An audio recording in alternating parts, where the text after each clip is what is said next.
Hello, আমি আজকে আপনাদের জন্য একটা স্ট্রবেরি আইটেম নিয়ে এসেছি। এই আইটেমটাকে একটা ডেজার্ট আইটেমও বলা যেতে পারে। নিয়ে নিয়েছি কোকোয়া পাউডার আর ছোট, ছোট করে স্ট্রবেরিগুলোকে পিস করে নিয়েছি। এগুলো আগে ভালো করে কিন্তু ধুয়ে নিতে হবে।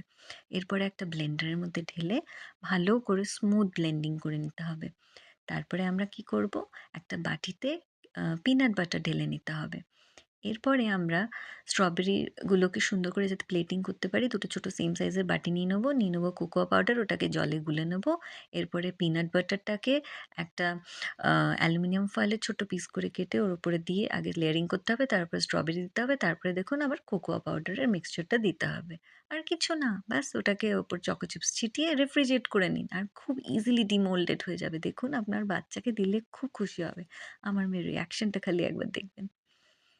দেখুন কি খুশি হয়েছে খেয়ে। ওর খুব ভাল লেগেছিল। আর আপনার বাচ্চাদের জন্য খুব হেলদি একটা রেসিপি। নিশ্চয়ই ট্রাই করবেন কিন্তু। বাই।